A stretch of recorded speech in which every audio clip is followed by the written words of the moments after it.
This is Rob Tebbutt for Boxing Social in association with Betfred. Delighted to be joined by Eddie Hearn. We're at Fight Camp. It's the day before. Where we did something about 12 hours ago in my office. Was I dreaming? I would like to think that you don't have dreams about me, Eddie, but I don't know. It's up to you. A lot of people do, Rob. But I've also done you first today. And Coogan wasn't very happy. So he went, Ed, he comes up to me and goes, quick bit. And I go, I'm doing Tebbutt first. And he went, what? I went, doing Rob Tebbutt first, because you had to wait last yesterday. So here we are, weighed in, ready to go. I think it's fair to say that I've done my fair share of waiting behind Mr. Cassius over the years, so thank you very much. But anyway, let's crack on, because he is waiting behind me, breathing down my neck. He's not really, but anyway. Start at the top, work our way down. Lee Wood looks in tremendous shape for the Zhu Can fight. Yeah. Tremendous shape. I mean, I don't know whether Zhu Can struggled at the weight, but I saw him out there after, straight onto everything he could get down his body. He hasn't boxed for a long time. And listen, maybe I'm just falling in love with the fairy tale story, but this is going to be a tremendous fight. I mean, Zhu Can's never in a bad fight, but Lee Wood has the opportunity to just change his life completely on Saturday night. And there's just that feeling, Ben Davison, I'm sure is a fantastic trainer, but also just, I think, gives that positivity in the camp and to the fighter where they truly believe. And if he can believe, how cool is this? He can achieve, But you know what I'm saying? Like, in fights like this, you have to believe in yourself, and you have to be prepared to go deep, especially against a guy like Can Zhu. Maybe there's just too many levels between them, and Lee Wood gets beat up in a tough fight tomorrow night. But this is it. This is his chance. This is a once-in-a-lifetime opportunity. It will never present itself again. In the UK, fighting for a world title, to just open the doors to a massive career, and just to be honest with you, he deserves it. He's done it the hard way. He's boxed small hall, he's come through, he's won the Commonwealth, he won the British recently. He's taken short notice fights, he's taken shit money, and he's worked his nuts off to this moment. So everyone get behind Lee Wood tomorrow night. I know Nottingham will. By the way, I said to Dave Colwell, if he wins, Nottingham will go nuts for him, because they really get behind their own. So good luck to him. But he's got his hands full against one of the best featherweights in the world on Saturday. One of the things I wanted to talk about, obviously we're in the I don't know what you would call this part, the media section or what have you. Weather's not great, Ed. What's going on? Contingency plans? I saw people mopping down where the broadcast was earlier. Basically, we always get a result. Yeah, it doesn't rain on me. Don't run that back tomorrow. The bulk of the wind is coming today. The wind is minimal. The big problem is wind, because as you know, the ring is covered, but once you get wind coming in and water starts getting near to the canvas, that's when you have a problem. The forecast says late afternoon is the end of kind of the rain and the wind is low, so we'll be good. But ultimately, we're cracking on, mate. It'll only add to the drama, but let's not hope we get too much rain. In here is about to be transformed into the indoor hospitality facility, so most people will be in here and then running, 10 yards to their seats to watch the fights as they happen. We've ordered ponchos, we've got umbrellas, we're going to have a lot of fun tomorrow night. Before we move on, obviously we spoke about this card yesterday. One final thing from today's weigh-in, Sandy Ryan, that was a spicy head-to-head. I bet you loved that. Yeah, she's edgy, and by the way, that's a really good fight, because Kirsty Babington is 4-1, and she's here to win. But I really rate Sandy Ryan, but I love the edge. You don't have to be liked. Do you know what I mean? You just have to be yourself, and if that's you, she didn't do that because I was like, what I'll do is, she's not nasty, but she's edgy. You know what I mean? She loves to fight. And I think that's great. So, yeah, great. That's going to be our first fight across social media tomorrow night before we go live at 7 p.m. for the main broadcast with Yildirim against Cullen. Before we move on, when I came down here last year for Fight Camp Part 1, I asked you about viewing figures, like what would you be happy with? You said to me at the time that you felt Eggington Cheeseman would do 100,000 views, or 100,000 people watching it. You said that you were going for 200,000. What are we looking at here? Obviously, it's not on Sky, it's a different platform. What are we looking at here? When we talk about 100,000, much more than that, because they've already got many more 100,000 subscribers than that before we've even started. And that was because of the Canelo, Billy Joe Saunders fight and etc. But of course, because of the price point as well. So this will rate significantly higher than it would have done on Sky, because we've had a good head start, if you like. And it's those first 3 weeks of Fight Camp last time, these cards are much bigger, and the main events are much bigger. So I know Cheeseman Eggington ended up being a cracker, but at the time it wasn't a particularly big fight. Felix Cash against Jason Wellborn, which was another headline fight.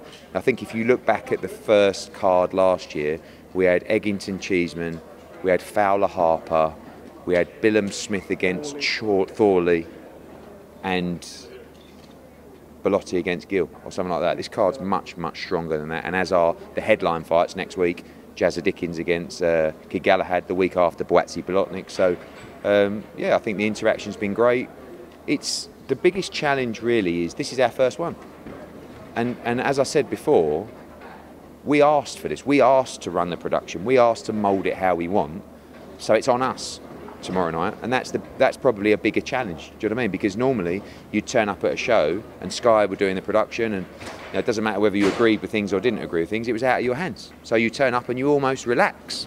Whereas tomorrow night, Maya Jama's making her debut, Laura Woods is making her debut, Chris Lloyds is in the comms, Andy Lee's there, Tony Bellew's doing some presenting. And so everyone, it's a great atmosphere in the office right now because everyone's in there meeting. We've got rehearsals tonight, but it's exciting. That's the challenge. And it is a lot more work, but we asked for it. And now we've got it. So I want your feedback. You won't like everything. Not everyone always does. But I think you're going to really enjoy the production, the entertainment. I know you'll enjoy the fights. But let us have your feedback because we're trying to mould something for you. Not for you, but for you. So, you know, get involved. Get involved. And we wanted to make this change because we wanted to change the way things were delivered. But it does come with a lot of pressure. Somebody we didn't talk about yesterday, Anthony Joshua. I'm sure with everything that's happened this week with Conor Benn, that's put the fear of God into you around September the 25th. What's the situation with Anthony Joshua and Alexander Usyk? I'm sure that's a big concern of yours with COVID. I think, to be honest with you, at that level, like, the precautions are quite insane. Like, Anthony's had COVID, firstly. I believe he still has antibodies. I don't know if Usyk has had, but they're locked up in a camp. That is, you don't walk in unless you're tested. You know, everything is sterilised all day.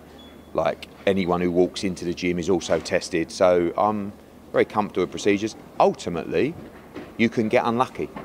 Somehow it takes one random moment, doesn't it, to contract this disease. So, and the truth is, that's unstoppable, really. But what you can do is put precautions in place to make sure that that is unlikely. And yeah, I'm very confident that that won't be an issue for that fight. Also, it looks like the numbers are falling. I mean, we've just come out of a run, haven't we, after the Euros, where the numbers went through the roof, and now they appear to be coming back down again. So we've still got, what, 8 weeks for that fight, 9 weeks, so I believe we'll be fine. I spoke to you a few weeks ago and we discussed Anthony Joshua's contractual situation. This is his last fight with Matchroom and obviously Sky Sports. Any movement there, any announcements expected soon? There'll be an announcement before his fight on that. Fantastic. Somebody we didn't speak about, Devin Haney. Not on his broadcast announcement, yeah, just on our announcement. Just on your announcement, not his broadcast announcement. Okay, cool. Devin Haney, we didn't speak about Devin Haney. We spoke a few weeks ago, he said he's now a free agent, should open him up to get those big fights. Are we going to get those big fights? Well, the reason that we wanted to do that was, you know, he's with Matchroom, he wants to stay with DAZN, but just during this little period, we just want to prove to people and give people the opportunity to say there's no... People love to say, oh, we can't do that fight because he's over there or he's with them. So with Devin right now, Gervonta Davis, Teofimo Lopez, you know, all these people could make him offers to fight and he would accept them. So whilst we plan his next fight, which will be October, probably against Jojo Diaz, or if not, someone hopefully is, you know, of that ilk, we just want to, you know, we don't want to... It's like Canelo, you know, I think you want to say, look, I can fight anybody. But also, he wants to secure his future. You know, he has a great relationship with DAZN. That's where he wants to fight. But in this interim period, before we plan our next fight, we just want the opportunity to say to people, Devin Haney's open to all of these big fights. And they won't come running, because as you've seen with mandatories that keep winning final eliminators to fight Devin Haney, they don't want to fight him. So we'll plan his next fight again around October time, and we're working on that now. Is he going to have to sign a multi-fight deal with another broadcaster or another promotional company to get those fights, though? Sometimes. I mean, I hate that because it's like, it's almost like, do you not back yourself to win? Do you know what I mean? Like, so what you're saying is that the only way that another promoter would give him or would make an offer for him to put him in a big fight is if he pledged a long-term future to that broadcaster and network. Okay, I understand the business side of that, but like if Tank and, you know, those kind of guys think that they win that fight, and it's a big pay-per-view, why not just do it anyway? You know, I mean, it's the fascination with having to lock people into deals they might not want to take is the problem in terms of why a lot of these big fights don't get made. Do you know what I mean? I think like in situations like that, if it's a 2-fight deal, if it's a rematch or something like that, that's fine. But a lot of the time, it's, you know, they use the carrot of that for like a 5-year deal. Do you know what I mean? And that's a long term. You know, you make a poor decision in this sport, your career's over. So, you know, with Devin, I think we're in a nice spot. We're saying to people, you know, we're available for all the big fights. He knows his future is, you know, with DAZN, and it's solid, and you know, with us, and we'll give it a little period, and then we'll lock in the next fight. With him kind of nailing his flag to the DAZN mast, so to speak, we've kind of spoken about this on numerous instances in the past about, you know, is a Showtime, a Fox or an ESPN going to give Devin Haney the opportunity to build his brand over there and then come back over to DAZN? The problem is if you want to make a big, like, you can go through a fight, like Tank is a great example, right? Where, you know, they've already said, we're only going to fight people from the PBC. Okay, so who's he going to fight next? You're eliminating all the fights that people want to see. So you're eliminating Devin Haney. You're eliminating Teofimo Lopez. You're eliminating Ryan Garcia. They're the 3 fights that people want Tank to have, right? You're eliminating Mikey Garcia. You're eliminating Regis Prograis, like for now, unless those people join PBC. So I get that, and I understand that side of the business. But at the same time, like Tank, for me, Tank is a star, right? Great fighter.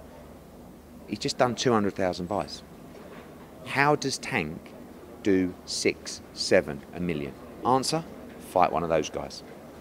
So that's what I don't understand. You know, it's not. There's no respect for what's needed to make a big pay-per-view. It's just we'll do our own thing. And if you're happy doing 150, 200,000 buys, fair enough. But don't you want to do a 1 million buy fight? You know, that's what people should be working towards.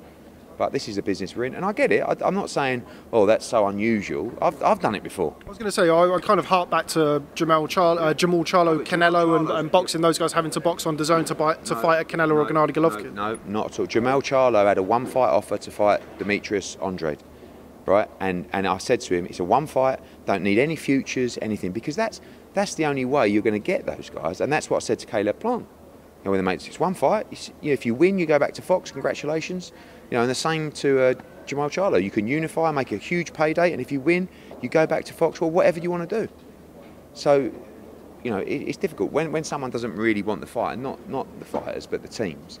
You need to give them no excuse, and that's generally the best way to do it. Look, 1 fight, and if you don't want to do the 1 fight on DAZN, we'll do it. That was it, really, what unfolded with Caleb Plant.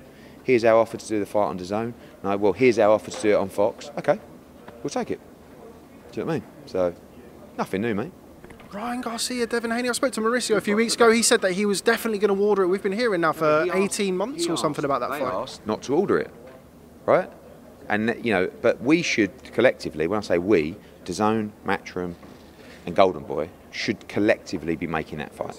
I know. And that's the fight we should make. I think they should both fight in October, and then in February or March we should do Haney against Ryan Garcia. Huge fight, 50-50 fight. Again, you know, when I talk about these guys, I rate them, and I think, like, Tank, brilliant fighter, superstar. Ryan Garcia, brilliant fighter, superstar. There's no bad blood here. I'm just saying, let's just do good business and be in great fights. But when there's a situation where you've got 2 promoters under the same banner, the DAZN really should be saying and pushing us both to say, guys, that's the fight, get it made. And hopefully, once everything clears up, that does happen. Just want to get a bit of an update on a few heavyweights that we're waiting to hear about. Philip Hrgović, first and foremost. I know how long and protracted that process has been to get him an IBF final eliminator. Any movement there? Yeah, so, I mean, speaking to Calla about 46 times a day on Philip Hrgović, he's busting my balls, and quite rightly so, because we've gone through the whole IBF list, and basically no one wants to fight. So what we're going to do is we're going to fight end of August, early September, and then we're going to ask the IBF to go again. And then we're going to go through the whole list again, and see if someone will step up and fight that final eliminator. Dillian Whyte, still waiting for an announcement with him. August the 28th, are you still going? It'll be September. It'll be September 11 or September 18. We wait around still. To be honest, we've got like 3 shows ready to go, but everything is built around when they'll go around Canelo. So if we and DAZN do September 18 with Canelo, I will put Dillian Whyte on that show.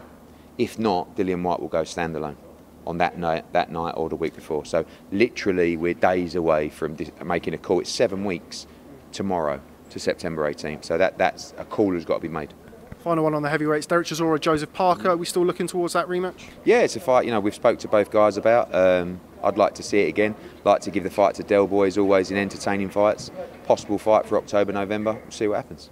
Okay, Eddie Hearn, always a pleasure. Thanks very much for speaking to Boxing Social. Cheers. Cheers, Eddie.